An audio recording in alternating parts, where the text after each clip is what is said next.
Welcome and thank you for being here today to discuss a subject that has jolted the European Union's economic stability to its core. The recent cancellation of Germany's $100 billion car order by China is not merely a hiccup in trade relations between two mighty nations. Rather, it's a glaring reflection of a more profound systemic failure within the European Union itself. For years, we've stood witness to the rise of China as an industrial and technological powerhouse. With agility and foresight, they've expanded their markets, innovated their technologies, and strategically positioned themselves to compete with and often outshine the Western powers. Meanwhile, what has the European Union done to preserve its status and nurture its innovation and manufacturing capabilities? Regrettably, it has been caught in a sluggish and bureaucratic haze. Hello and welcome back to Innovative Check YouTube channel, where we delve into the innovative and transformative projects changing our world.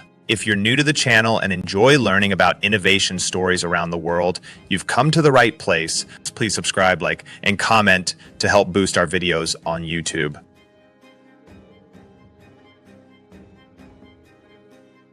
Now, let's begin. You might ask, why does this incident with Germany's car order matter so much to the rest of Europe? And here's the clever answer that I hope will unravel the intricate web of relations for you. Germany's automotive industry is not just a symbol of its prowess. It's an integral part of the European economy, contributing to jobs, technology, and innovation within the EU. The decline of Germany's exports to China by 23.9% is a clear warning sign to all of us. The European Union has been living in the shadow of complacency. We have become increasingly reliant on external markets, while ignoring the signs of change and innovation. China's growth from accounting for just over 1% of German exports at the turn of the millennium to commanding a 7.5% share of sales abroad is a testament to a new world order in trade and innovation. Take, for example, China's progressive stance on electric vehicles. From having less than 40% market share in 2020, they have grown to over 50% now. European car manufacturers have been lagging, losing significant market share in China, and it seems that we have been caught off guard. The Made in China 2025 plan and China's aggressive innovation in fields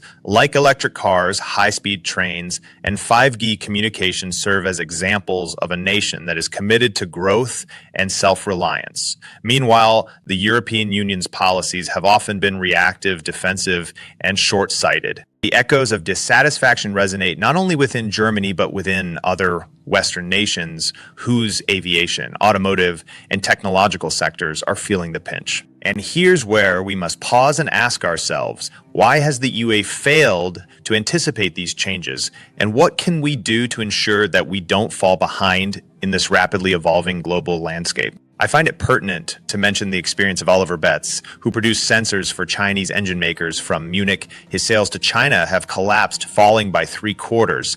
Expanding in China is not a topic under consideration. It's about how we can limit the damage, he said. Such statements should be a clarion call for the European Union to rethink its policies and strategies. But the question remains, are we prepared to answer this call? Or will we continue to drift in the labyrinth of indecision, hoping that mere criticism of our competitors will see us through? If you are enjoying this video so far, please don't forget to subscribe, share the video, and comment. The recent developments surrounding China's cancellation of Germany's $100 billion car order has sent shockwaves across Europe, exposing cracks in a relationship that once seemed unbreakable. But before we delve into the details of this monumental decision, allow me to direct your attention to a pattern that has emerged across the European landscape. Isn't it perplexing how the European Union, with its collective economic might and strategic cohesion, has found itself in such a vulnerable position? Why are European industries, especially the automotive sector, so dependent on external markets? The answer lies in the very fabric of EU policies that have often favored complacency over innovation, protectionism over competition, and short-term gains over long-term vision. You see, the European Union's response to China's growing economic influence has been lackluster at best. While China continues to invest in technological advancements, industrial upgrades, and market diversification, Europe seems stuck in a cycle of reactionary politics and inward-looking strategies. Germany's economic ties with China, once celebrated as a paragon of mutual benefit, are now under scrutiny. As the Chinese market's appetite for made-in-Germany goods wanes, there's a dawning realization that the great export boom is fading. It's not merely a story of a lost love affair. As described by Georg Wuttke, president of the influential trade lobby Chamber of Commerce in China, it's a stark reflection of a failed policy approach that left European industry exposed and unprepared. The decline in cystic automotive sales to China, as witnessed by Oliver Betts, isn't an isolated incident. It's symptomatic of a broader trend where European small and medium-sized enterprises find their relationships with Chinese partners strained. The rise of China's domestic brands, coupled with shifts in global supply chains, threatens what once was a symbiotic relationship. Now, why are we in this situation? The European Union's approach to trade and innovation has been marred by inconsistency and indecision. While the EU has enjoyed the fruits of globalization, it has often faltered in adapting to the rapid changes in global economic dynamics. The Made in China 2025 plan demonstrates China's aggressive push for technological supremacy. Meanwhile, Europe's response has been fragmented and indecisive. The U.S. investment in research and development lags behind its competitors, and the regulatory environment often stifles rather than stimulates innovation. This creates a breeding ground for dependency on external markets. The recent calls for tougher European Union policies towards China by Germany's ADI Industry Association reflect a growing discontent with the current approach. The urge to rely less on the Chinese market is more than a fleeting concern. It's a wake-up call for Europe to reassess its global position. Is the European Union prepared to make the necessary changes?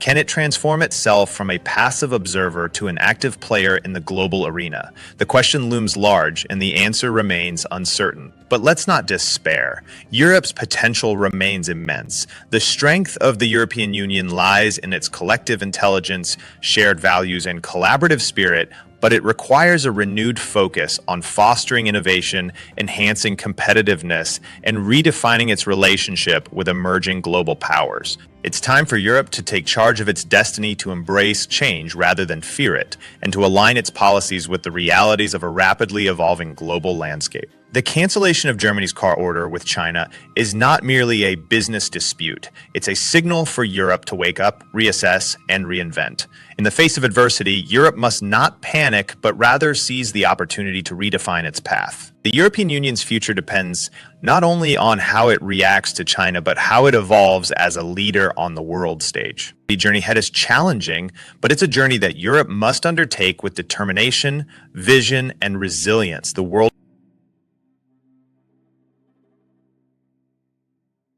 is watching, and the time to act is now. Thank you for your attention, and I welcome your thoughts and questions on this complex and vital subject. Do you want to watch more videos like this one? If yes, please like and share the video and subscribe to get exclusive videos about how phenomenally China is developing and growing its influence. Your subscriptions and likes motivate us to generate more content, so please keep supporting us. Check out this videos showing on your screen right now, and I will see you on the other side.